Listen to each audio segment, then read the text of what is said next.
Do not lose your heart. Do not let this weariness go on. Do not lose your heart. Do not lose your hope.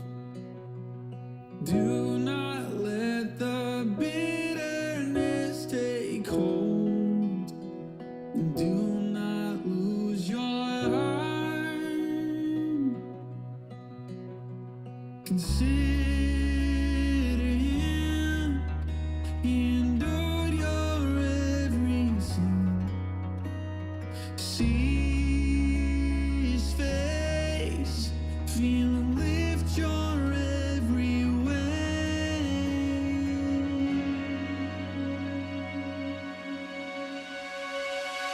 I know when I'm weak, you're strong in all that I need.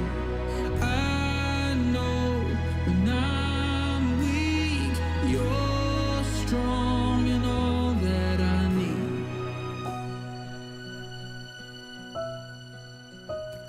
My name is Todd Shoemaker.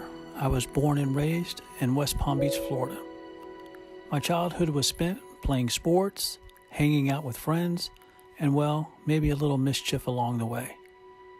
I graduated from Palm Beach Atlantic University and then started my career in juvenile justice, loving every minute of it. In 1999, I married the love of my life, Laura. We had so many hopes and dreams of adventures ahead. A few years later, our lives took a different turn, and my story radically changed.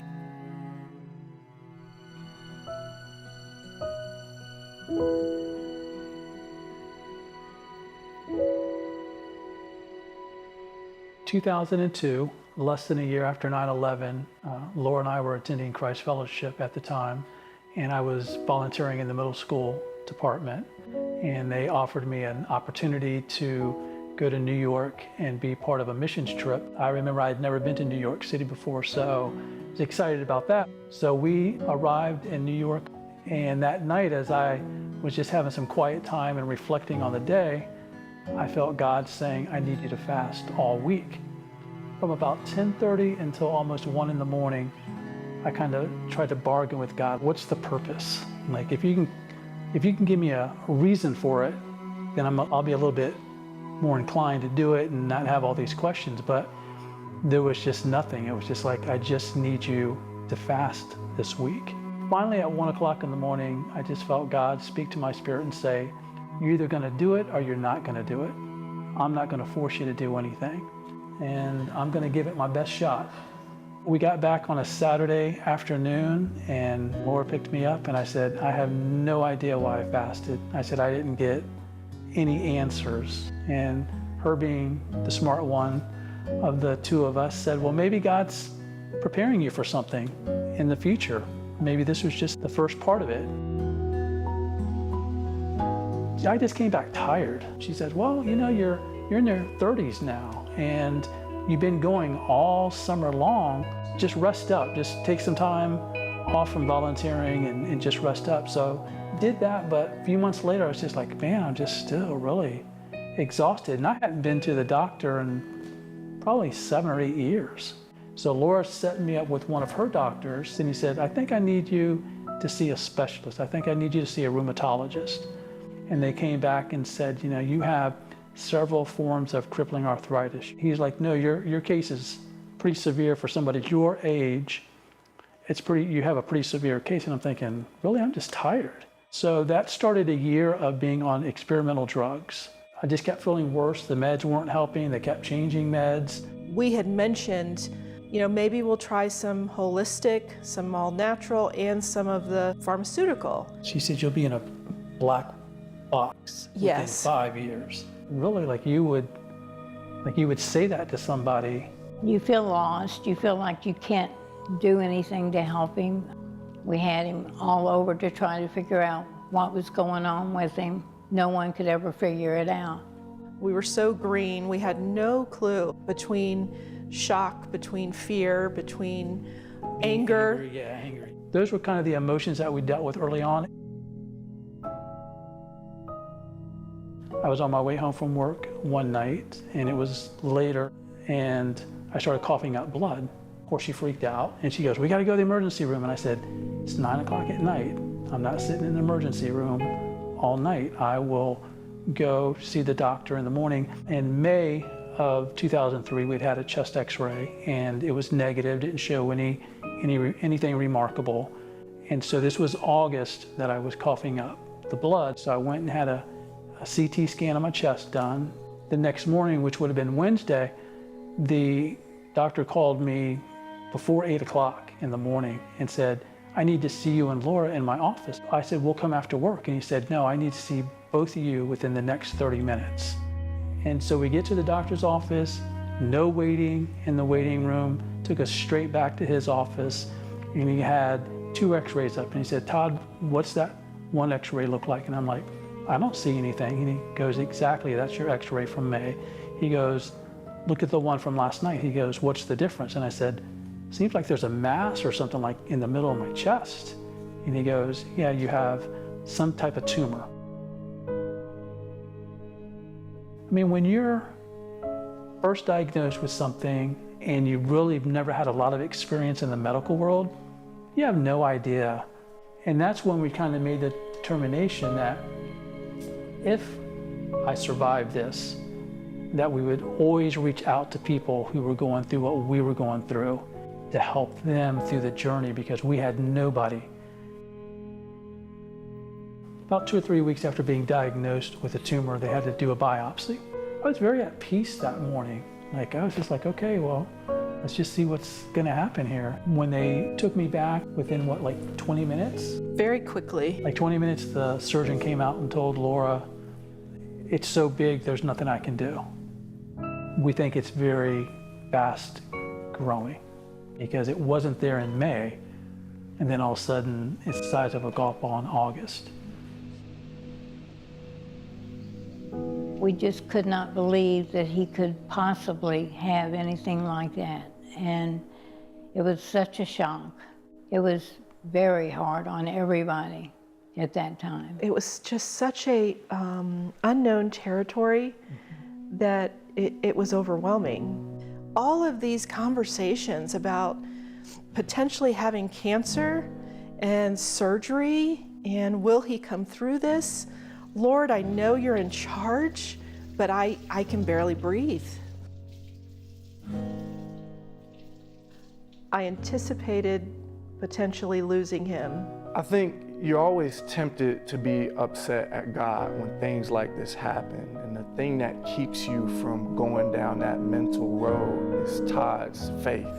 I was in ICU, I was hooked up to a lot of machines, and everybody had left, and I was just kind of there by myself. And about 1 o'clock in the morning, which kind of become God and I's time, he would, for the next 17 years, he would wake me up at 1 o'clock in the morning to have these conversations. I never heard an audible voice, but he would always speak to my spirit. And I remember that being the first time he did that and said, "Hey, remember when I had you fast last year and you didn't know why?" He said, "Here's your answer. You're gonna walk through a journey that no doctor's gonna understand, no medical expert's gonna understand, but it's gonna be okay because I'm always gonna be there with you. I needed to prepare you for this time." When I found out Todd was sick, it was heartbreaking. It's like hearing about someone as if my mom had come down with something. The thought of losing that person and the hole that it leaves in your heart, you just don't want to deal with that, especially in regards to who Todd was. Todd was someone that because of the life he lived, you felt like he should be around forever. And I remember them wheeling me back, seeing the doctor, the surgeon, and the nurses. And I remember saying, "Hey guys, today's gonna be a breeze." And when I came out of surgery, I remember being in recovery, and there was a nurse standing next to me, and I said, "Hey, so how did surgery go? Did you get all the tumor?" So she calls the doctor over, and he goes, "Never seen it before, where a tumor came out in one piece. We can't say that you're cancer-free for another 5 years, but basically, you shouldn't have anything else to worry about."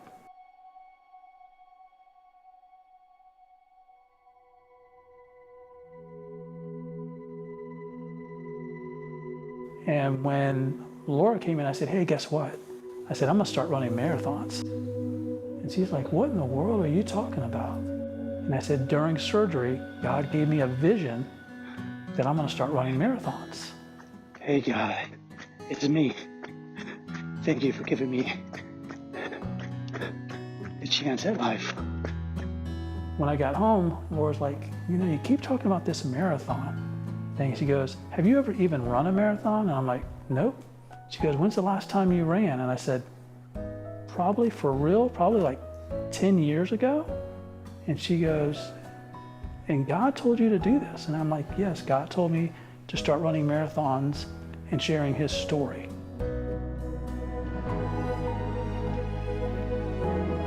First of April, I think, I said one night, I was like, okay, let's try this out. Let's see how we do.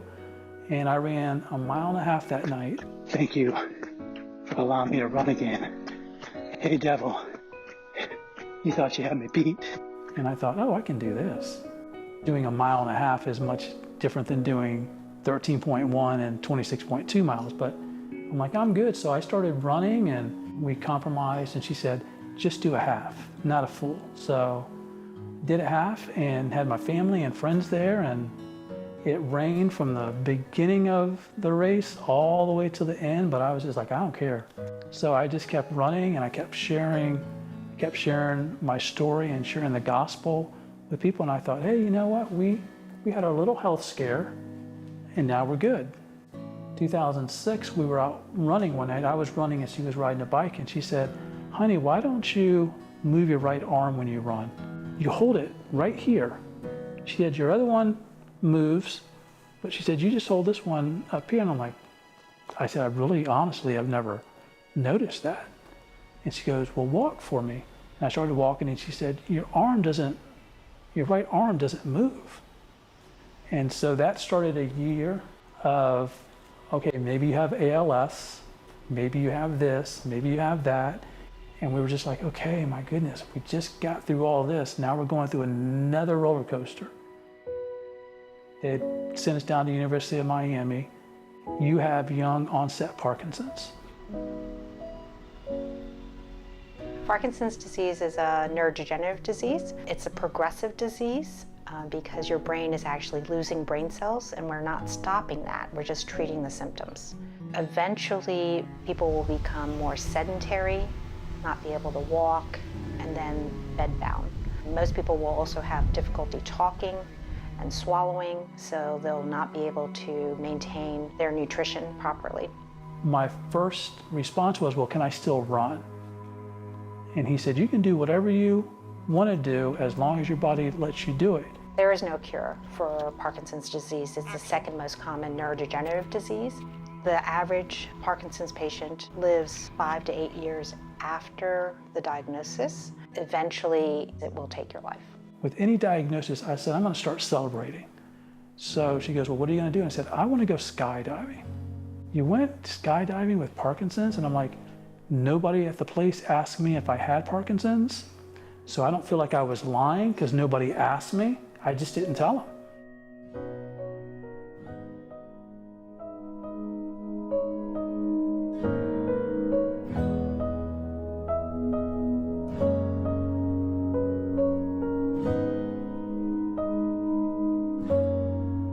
Once again, at 1 o'clock in the morning, thank goodness I was up at 1 o'clock in the morning on New Year's, so God didn't have to wake me up. I felt him tell my spirit, I need you to run 1,000 miles this year. And my first response was, well, God, you do know I have Parkinson's and I'm a cancer survivor. So the next morning, I said, hey, honey, guess what?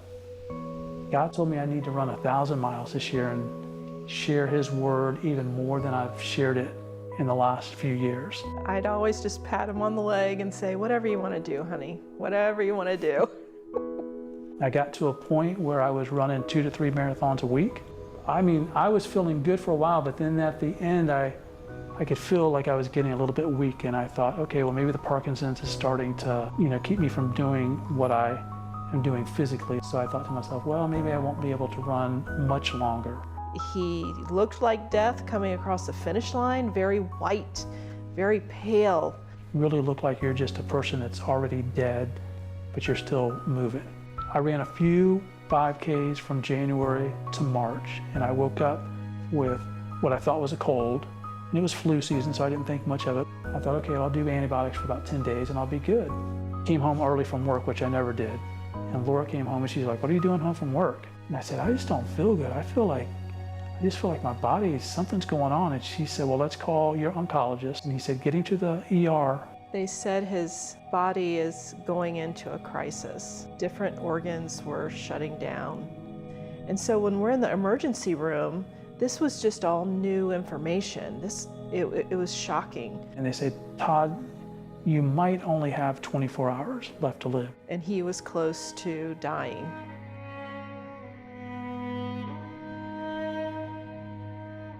And I was just in shock. I was trying not to hyperventilate. I was crying. I didn't know where to turn. It was an out-of-body experience for me. He was having a myasthenic crisis.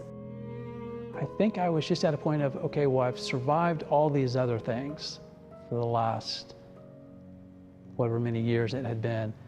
I can't survive another punch to the stomach. I mean, there's just, a body and a mind can only take so much. I am a neuromuscular specialist. I see a great deal of patients with myasthenia gravis. During my fellowship, I did research in myasthenia gravis. Myasthenia gravis is an autoimmune disease that robs people of usually muscle strength, causes people to feel really tired and weak, and the more they use their muscles, the weaker they become. Had he stayed home another 24 hours, he would have died. That really hit me like, oh, wow, I guess I really almost died. It is a treatable disease, but it is a lifelong disease because it is an autoimmune disease. Myasthenia gravis was shutting down his lungs and his system. The doctor had said, please get your affairs in order because he might not make it through the weekend. I wanted to believe that he wouldn't, but I had some doubt, that because he's so weak. Yeah, honestly, during this journey, there were days that I thought I was going to die. I thought Todd would die at any time. I would visit him frequently, and I would come back and tell my wife, I think Todd is probably going to pass away. So, yeah, there were times when I thought maybe we were going to have to say goodbye. Things just kept getting worse and worse and worse, and it got to the point where you're asking yourself, like, how much can one man take? And Todd's a man of faith, His faith is the reason for my faith in a lot of ways. I've witnessed Todd go from a healthy, strong, energetic man who was running marathons to a frail, totally disabled individual who was on death's door. If God really loves him, why does God allow him to go through everything he's having to go through? And I think that was the toughest part about watching him endure it, is knowing how good of a person he was, and to see him going through what he was going through was as unbearable to watch as I'm sure it was for him to endure. As we're going through all this and through the shock, I hear God say, Todd, just pray to never look sick or act sick. And I looked over at Laura and I tell her and my sister, like, that's what God's telling me, is don't look sick or act sick. And she's like, well, honey, you look like really sick. Todd had gotten down to about 112 pounds. When you're a 6 foot tall man, he just looked gaunt. It was the worst I'd ever seen him in my 12 years, at that point, 11 years of knowing him. And I thought for sure, I think this is kind of what death looks like. We used to travel quite a bit, and every time we would leave town, we would say goodbye as if it was the last time, because it truly looked like it could be the last time so many times. We would text back in as we were traveling, how you doing, how you doing? And it was always a good thing to get home and find Todd sitting in his seat. The combination of the myasthenia gravis and the Parkinson's, most doctors have never seen that combination. They did what's called IVIG treatments. I was in ICU like 12 days. I'd go to work for 2 or 3 days, and then I'd spend a week or more in the hospital and just kind of do that cycle over and over. I was working and my doctors walked in and they're like, what are you doing? And I said, I've got to finish up a report, just give me a minute. And they're like, you're still working? And I'm like, yeah, I'm still working. And they're like, you can't work anymore. Your effort has to go totally in to seeing how we can help prolong your life. I said, well, what about running? Like, will I be able to run at some point? And they're like, no, you're not gonna be able to work or run anymore. So I went from those two things to basically like, okay, well, who am I now? You know, as a guy, most guys, the first question we get asked, especially from another guy, is, what do you do for a living? I couldn't answer that question. And then one day, Laura said, well, when people ask you that, just say you're a professional patient. And so I started doing that, which led into me being able to share the gospel and witness. In the last 10 years, I've had a chance to have over 1,000 gospel conversations because people would come by and go, what are you doing here? You don't look sick. And I'd go, oh, well, let me tell you about that. And I would share that story and share the gospel with them. It's often difficult to see someone go through a tough journey because they're depressed. They know the end result is not good. You know, it was one of those things, you go to the hospital to cheer up your friend. I would always be the one cheered up. And I didn't think I needed cheering up, but I would leave there and I would say, what just happened? His positivity, his hopefulness, no matter what he was going through, you never felt like pity party for Todd, because Todd never made you feel like that. No matter how bad the prognosis or diagnosis was, he was always filled with faith and hope and love. I know a lot of people look at my story and they go, oh my gosh, you're so, you know, you're always so happy and always so upbeat. And I always remind people, you weren't with me at 1 o'clock in the morning, you know, when I couldn't breathe. You weren't with me, especially at 1 o'clock in the morning in ICU, sharing the gospel at the hospitals, at the treatment centers, and doctor's appointments. I never had anybody say no to me if I could pray for them. People just call me the hospital missionary. They said if he ever stops breathing due to myasthenia gravis, you only have minutes to provide some type of life support efforts. You know, CPR, call the ambulance. You only have minutes. If he starts turning blue, it's emergency. Well, that's obvious. But it was always a situation where I'd go to work and I'd be concerned, is he going to be alive when I get back home?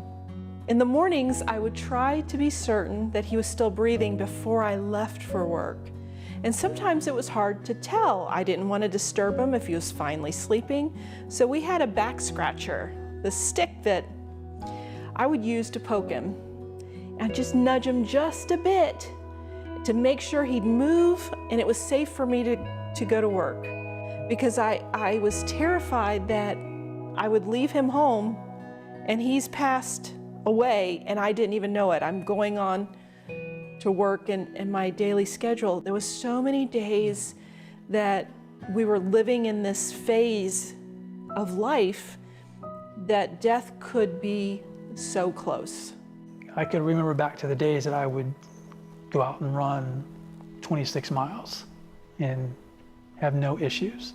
And now trying to get out of a chair without falling down. There were a few times that I fell down while Laura was at work and I couldn't get myself back up. So I just lay there for sometimes 2 or 3 hours. That was heartbreaking. And she'd come home and I'd be like, first I used to say, it's only been like 45 minutes or so, you know, but sometimes it was like 2 or 3 hours that I had. So the rule became I couldn't walk anywhere in the house without a phone. I didn't want a nurse coming and staying all day. And like when she'd go out of town for work or something like that, literally she would have to call and we'd have to have a list of, okay, so-and-so, you're gonna check him at this time. Okay, so-and-so, you're gonna check him. You know, so basically I used to just have babysitters after babysitters. A community was soon rallying around not just me, but more importantly, rallying around Laura. You know, because we were in a Bible study one night and somebody mentioned to Laura, you know, how's your week looking? She goes, oh, it's a busy week. She goes, I've got meetings and then Todd's got treatment every week. So we realized early on that Laura was also in need of care. And so our life group started to bring meals over for Laura and just make sure she was taken care of. She went, from me being an able-bodied person to being not only my bride, but being my chauffeur, being my healthcare worker, being my healthcare advocate, all these roles, plus working full-time and going to school for her master's. In a Bible study one night, and they were like, well, we don't have anything to do. We can pick him up, we can sit with him. And so for probably 2 years, we would send them the dates that I had treatments, and within 10 minutes, they would be filled up with people. I would walk the halls all day long. I figured I can't run, but I'm gonna walk as much as I can. I'd take a break. And the nurses got to a point where they could kind of see when I was getting a little too tired, and they'd say, okay, I'm gonna walk you back to your room. It's time to shut it down for a while. It's funny because there's a little bit of a groove right by the nurses' station. And I always joke with people, I created that groove from all the years of walking. So the myasthenia gravis was affecting Todd predominantly through his lungs, along with all of his muscles. Exercise was not an option. IV treatments at home, fluids at home. He would literally, for a while, was like a dead man walking. Like he only had the strength to exist. He was slowly declining month after month, year after year. But I remember my oncologist came in that day and he said, now I need you to walk today. And he goes, I know you walk, but he says, I really need you just to move around a lot today because I've noticed you've been sitting a little bit more the last day or so. So I followed him walking down the halls and barely got to the nurse's station. So I knew that was a red flag for me. Something's going on with his body, something's happening, because he was extra slow. And when he got to the nurse's station, he said, I need to sit down. And he got beet red, like all the blood went to his face, and he couldn't get back to his room. So I'm trying not to panic. And I called the nurse. I said, he can't get back to his room. And that caused alarm for her. We have to roll him in one of their office chairs. In a hospital, we couldn't find a wheelchair. We get him into his chair, the recliner, and he says, I have a headache. The nurse said, oh, let me go get you an aspirin. She turns back around and he's out. He's not conscious. Code blue. All of a sudden, it's like a war zone. People from everywhere are running down the hallway, running into his room. Another nurse has to take care of me because I'm hyperventilating. I don't dare go in the room because I'm scared. I don't want to visually see them working on him with crash cart, with paddles, shocking him. I hear them say, okay, we've got him back. But when I go in the room, he's just looking around, he's not communicating. Rush him out of the room. And I'm all alone in this room. I'm like, please, God, I don't know what just happened, And when you go through that, even though I don't remember that day, but I remember all the people that were around me that day, and even to this day, my nurses still talk about that day. And it brings me back to like, oh wow, like I guess I was pretty sick. And I meet him in ICU and he's still not coherent. He's awake, but he's not talking. He's just looking around. And in my mind, I'm thinking, did he have a stroke? Does he have brain damage? Is he gonna come out of this? What is happening in his body? And that's when your mind starts to wander. And you go, okay, and that's when the enemy would say, you're not getting out this time. You're not, and you're not as strong as you think you are. So it was the next day. He was finally communicating. He was coherent. He could have a conversation. He's like, what happened? I said, I really have no idea. They knew that it had probably something to do with my heart because my heart rate just kept going up, and it was almost at 200. So that's when they called in Dr. Chauncey Crandall, who's a cardiologist. We knew Dr. Crandall and his wife a little bit just because they used to sit next to us at church. But we had never seen him as a doctor, never had been a patient of his. We were notified one day by one of the physicians taking care of Todd, Dr. Harris, who asked us to evaluate him because he had a tachycardia. He had an accelerated heart rate that needed to be corrected. His feeling was, because my body had been through so much trauma over the years, that he said sometimes it can affect your heart when your body's been through so much trauma. Many people that are chronically ill or severely ill have multiple heart problems. And in fact, he needed to be treated medically in the hospital to have that heart rate return to normal. He said, if you would have been home, it wouldn't have mattered if Laura was walking in the door the minute you were having that attack, you wouldn't have made it. God had you there for a reason, because you wouldn't have survived this at home. At the same time, it also brought Dr. Crandall into our lives. When he walks into the room, it's like he's walking in, but it's almost like God is walking in with him at the same time, because if you know Dr. Crandall, his spirit and his heart is always where Jesus wants it to be. I remember waking up one morning and Laura saying, hey, what do you want for breakfast? And I'm like, yeah, I'm not really hungry. You know, why am I not eating, and why don't I have an appetite? When you've had a cancer diagnosis, you know, the first thing that kind of always goes into your brain is like, okay, did like cancer come back in my stomach, or my body just continued to get worse and worse.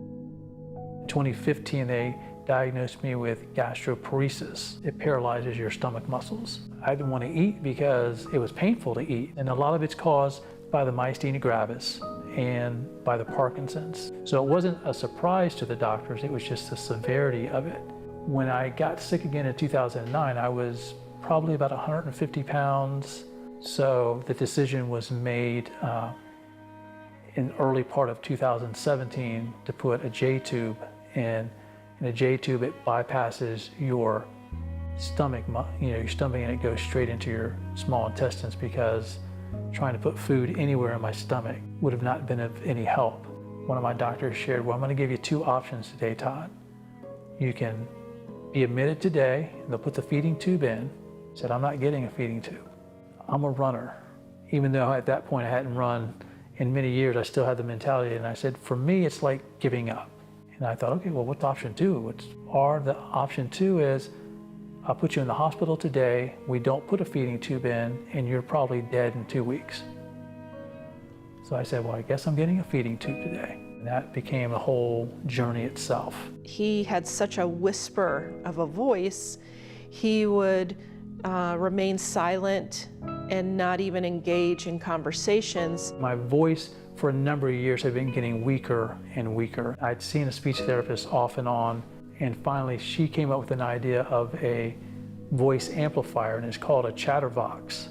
They put headphones around my neck, and the vibrations of my muscles would get my voice to come out. Started doing that on a regular basis, where I just wore it all the time. For me, Todd has always served as the original hope dealer. For someone to go through everything he was going through, yet maintain hope.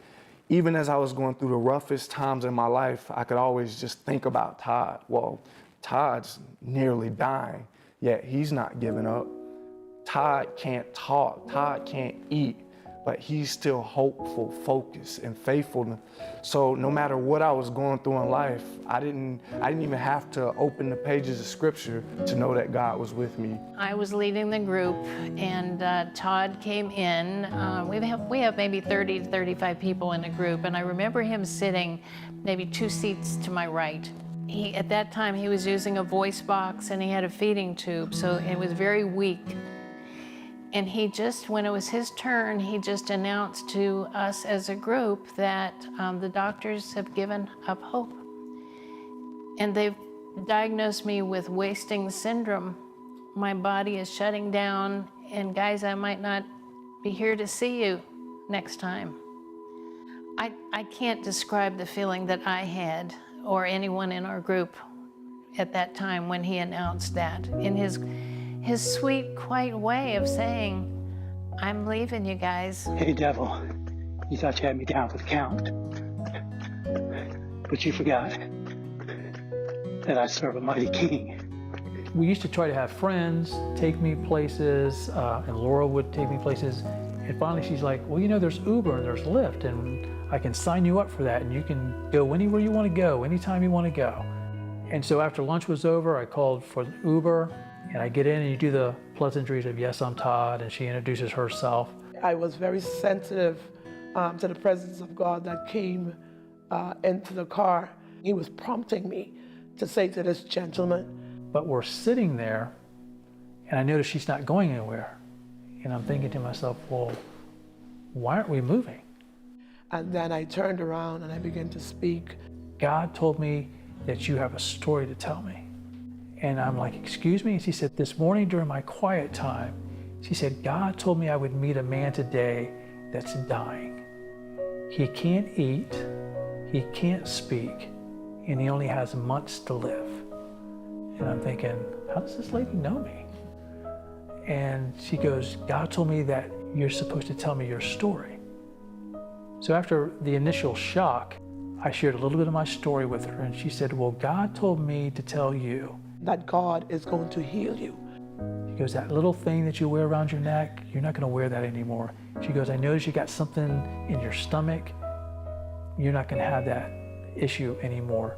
And I said to him, and I recall it, that God is going to use you to bring healing to others around the world. There's nations that God is going to send you to. So I'm kind of thinking to myself, okay, that's a lot of information to take in. She dropped me off at home and never saw her again. In February, the doctors just pulled us into the rooms and just said, you put up a good fight, but we just don't see how you can survive this year with your numbers, the way they look. The feeding tube obviously is not working. He had muscle wasting, but overall generalized wasting, and we call that in the medical terms failure to thrive, so that he really isn't living. He's basically, his whole body is shutting down and dying. And in his case, I believe that was happening because of malnutrition, the inability to kind of sustain himself. The doctors had basically given up on Todd. Part of us was kind of like, well, they said that before. But then I think Laura realized, yeah, but you've never looked the way you look now. His body physically was exhausted and he couldn't last much longer. I know Todd from church, and I would see him week after week wasting away. He was beyond a scarecrow. He literally looked like a skeleton walking around, and I knew the time was coming close. And my heart would just go out to this man. And this was someone that our church has prayed over for many, many years, knowing that the doctors had nothing else to offer. You know, they were just at the end. I've had the privilege of knowing Todd for over 20 years. And through that season, he was healthy and strong at the beginning, but even though I saw him beginning to waste away physically, there was a spiritual tenacity and strength that was oozing from him, a determined faith that no matter what, I'm not gonna let go of my faith and my hope and my trust in God. I'm gonna hold on. We continued to pray as we watched him shuffle into church every day, getting worse and worse, yet we kept on praying. We kept believing God, and it didn't get any better. It just seemed to get worse by the day. And he is a man who was determined to position himself where God could work and move and bring healing to his life. You know, sometimes God does a miracle in a minute. Other times he takes you on a journey of little miracles. And the good part about the long way around to your miracle is that more people get in on it. And what I realized, that Todd really was this man that absolutely refused to die. He was going to be alive and vibrant in Christ, and he would not let his physical body dictate the spiritual health and vitality of his spirit. And we can learn from his wonderful example. A lot of times when people have dealt with illness for so long, their body just finally says, I'm just tired, I just can't do it anymore. They said, we have no other treatments, we have no other answers for you. They said I was in that stage, and once you kind of get in that stage, you don't really come out of that stage. That was our clue that we needed to get our affairs in order. You know, those 1 o'clock in the morning conversations, most of the time those are initiated by God, but sometimes those were just times of me just crying out going, okay, like I don't know if I can take another day of being in the pain that I'm in. Sunday morning, God had woken me up at 1 o'clock in the morning like he usually does, and he said, Todd, we're going into a season of healing, miracles, and revival. I heard about a night of healing from some friends of mine. This is going to be an opportunity for my friends to get healed that need a healing. I was more concerned about others than I was about myself. It was like the Wednesday before the event, God woke me up at 1 o'clock and said, call everybody that you know and have them pray for your stomach. Called friends up, family up, and said, hey, God wants you to pray for my stomach this week. I have no idea why. That's just what I feel that he's telling me. Probably invited 50 people that night, and half of them needed a miracle. We were going in anticipating all of these friends and loved ones we'd been praying for would receive some type of miracle. I remember getting to the event on Sunday night, and I ran into Dr. Crandall and Mrs. Crandall, and I remember him coming up to me and kind of putting his hand on my chest and going, Todd, I think God's going to do something amazing tonight in your life. It was an exciting night to see miracles happening for other people. There was weeping all over the room. There was people sitting, laying, standing, worshiping, just so much going on. Dr. Crandall shared his testimony, shared a few different stories, and then he asked if anybody wanted prayer for healing or anything else to come forward. When I pray for the sick, I go in faith. I know the Word of God is true. I step out in faith to lay my hands on the sick. There's something about touch. And as we pray, many of these people are touched by the Holy Spirit. I'm watching everybody go down. I'm like, oh yeah, that person really needs a healing. Oh yeah, that person really needs a healing. And all of a sudden, I just felt God speak to my spirit, and he goes, I created this night just for you. You need to go forward. And all of a sudden, Todd said, hey, I need to go up front. I said, okay. He got up front, and these two women pushed him through a line, a crowd of people, up to the very, very front row. They were two of the tallest women that I'd ever seen in my life, and they pushed me forward, and they're like, no, no, you're going up front. Todd was in the front to my left. My mom was to my right. And I do remember people being around, but I did not see these two large, tall women. I saw people, but I don't recall these two large women. And by that point, the crowd had already gathered, and there was no way I could get up next to him. You could see that there was a movement, and as Dr. Crandall was moving from person to person, just laying on hands. We prayed for many people that were sick, many people that were touched. I believe many people that were healed.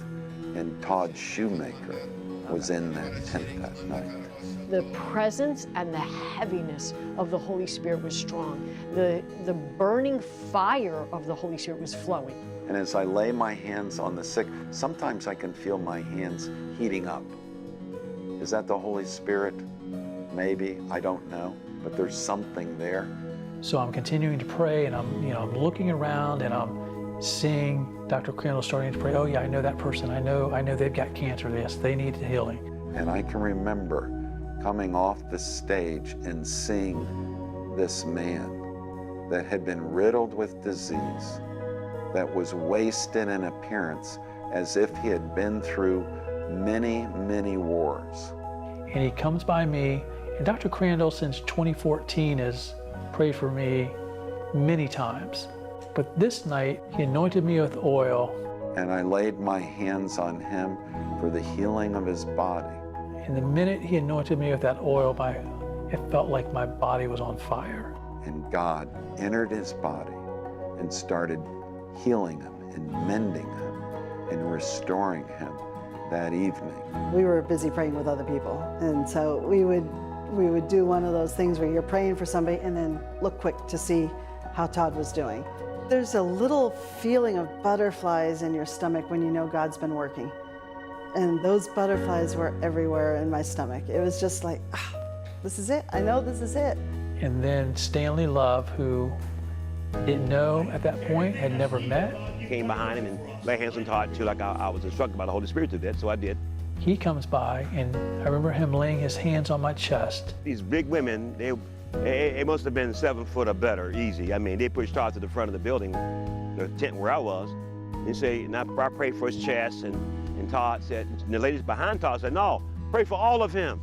He said, these 2 women in the back, he said, they're Amazon women that are standing behind you. I lay hands on his chest and pray for him, and she said, oh, I lay hands on his stomach. So he moved his hand from my chest down to my stomach, and he was praying for me.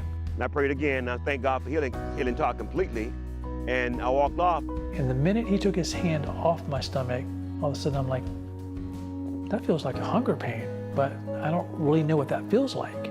So I looked over at Laura and I said, I think I might be hungry. And I thought, what? I said, turn your voice down. People are still praying. So I went to turn it off, and it was already off. The funny thing was, when we went up to talk to Todd afterwards, we had a full-on conversation with him before I noticed he wasn't using his voice box anymore. It wasn't on. This was his real voice that I hadn't heard in a very, very long time. He says, I think I'm hungry. I said, I can hear you without your voice box. I remember going up to my friend Tim and going, hey Tim, I think I'm hungry and I'm not using this voice box anymore. So he pulled me on stage. I was just in shock. I was numb, and it didn't fully register that, oh my goodness, he's received this healing. And so it was just amazing to see God move in that way. Part of me was excited, but then part of me was like, okay, well, let's see how this works. So the last thing that I was able to eat before I couldn't eat anymore was chicken salad. We need to find someplace that has chicken salad. I got a text message from him, probably around, I could look it up, probably 9:30 at night. I think I've just been healed. I'm hungry. I'm going to Park Avenue barbecue. And this is a guy who hadn't eaten solid food in a few years. And he's talking about having an appetite. We went and had dinner with friends, and he ate, and I was just beaming. I was just enjoying every minute. When I found out about Todd's healing, I thought maybe Todd had lost his mind. I didn't believe it. You know, if I'm honest, I'm like, there's no way you're healed. Like, there's been too much for too long. Someone in his boat doesn't just get healed and wake up and is running and living a normal life. You don't go from that to just, I'm normal now and I'm gonna eat. I certainly believe in healings and that sort of thing, but I really kind of need to see it in order to verify it, and maybe that's a weak faith for me. But what changed for me is whatever I saw Todd eat, it's like, you know, the world's okay now. It was unbelievable. As the days and the weeks went on, I thought, oh my gosh, he's received his healing. He is not going to die. We have life again. Wow, I don't have that fear. I don't have that grief. It's not my ever-present companion any longer. We have a future together. A king that has me living. A king that has me thriving. A week and a half after my miracle, I said, God, I've never asked this question, but I've got to ask now. You could have healed me at any point in the last 17 and a half years. That first year, 5th year, 10th year, any time you could have come down and you could have laid hands on me and I would have been healed. I said, I do have to ask why it took so long. And I clearly heard him speak to my spirit and say, if I would have healed you that first year or that 5th year, all your doctors could have taken credit for that. Now nobody but me will ever be able to take credit for your healing. So you wait till there is no other hope. When the doctors give up and you're totally shutting down, then God says, I got this. And I am going to heal Todd, and he's going to touch the world with his testimony. Probably about a week or two after my healing, we went to Atlanta. During that time, we both really got sick. I'm thinking, great, I just got this healing, and now I'm sick again. And so when we were in there, I asked my doctor, I said, can the surgeon come in and take this feeding tube out? I said, I'm never going to use this thing again. And he's like, oh yeah, I'll have him come by today and check it out before, and schedule surgery. And he said, well, let me just look at it before we do surgery to see what I might have to do. And when he touched it, it literally fell out in his hand. And he kind of looked at me, and I kind of smiled, and he said, that's never happened before. Just about to watch college football on a Saturday, and God said, I thought you wanted to go running. Really now? I said, it's only been like a month. And he said, you're the one that's been wanting to go back. All of it was just incredibly exciting. I was just on clouds because I had my sweet hubby back. And he began to have a new lease on life. So, devil, you can keep on trying, but my king's gonna keep on winning. Hey, God, thanks for being my king. When Todd called me and said that he had been healed, I couldn't believe I was talking to Todd, because I haven't talked to Todd in 7 years. It's been a whisper. I've had to really listen to hear him. And when he called me and it was Todd's old voice, it was a miracle. Of course, I cried for 5 days. Still am. The only God could have done it. Only God could. I joke with people, I'm like, I'm glad God didn't give me the whole story. Because if he would have said, hey, for the next 17 years, this is your life, I would have been like, okay, I don't know if I don't know if I can handle that, and I'm not sure I want to handle that. I actually had an appointment like probably maybe 4 weeks or so after my healing with my oncologist. Came in, and of course he sees that I don't have my voice box on, he sees that I'm talking. Their thoughts are, well, you're in remission. And I remember hearing that and saying, I know that there's no billing code for miracles. I've gone over his rap sheet, diagnostic list, has had simple things like gastroparesis, he's had myasthenia gravis, that doesn't tend to get better. He's had Parkinson's, that doesn't get better by itself. He was in a wheelchair, he had this electronic voice amplifying thing. People don't get better from that, and for a guy to get up and walk, that's crazy miracle. I just feel so blessed. You just got to have the faith to do it. You have to live the walk. You have to make sure you know that there is a God.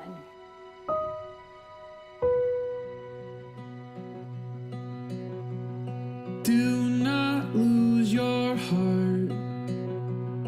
Do not let this weariness go on.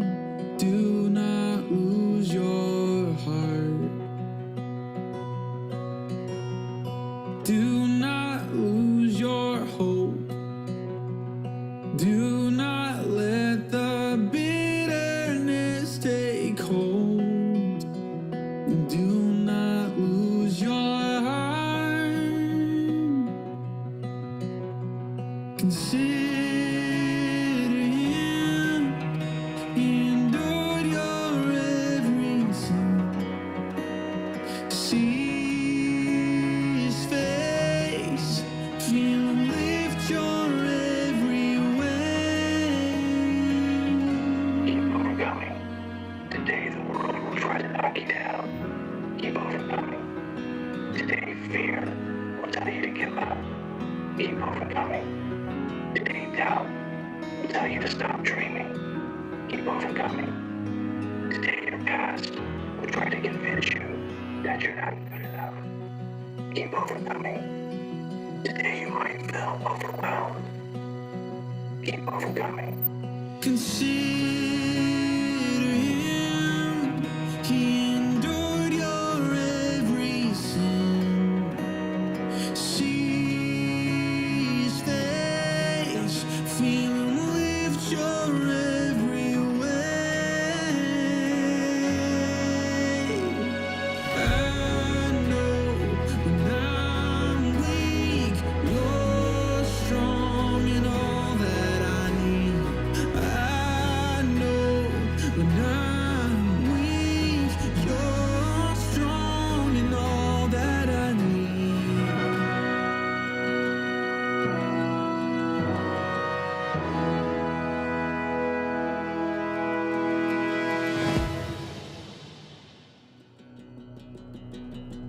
Lift up those tired hands, strengthen those knees. The word of the Lord will give a life when you bleed. Lift up those tired hands, strengthen those knees. The word of the Lord will give a life when you bleed. Lift up those tired hands, strengthen those knees. The word of the Lord will give a life when you bleed. Lift up those tired hands, strengthen those knees. The word of the Lord will give a life when you bleed. The word of the Lord will give a life when you bleed.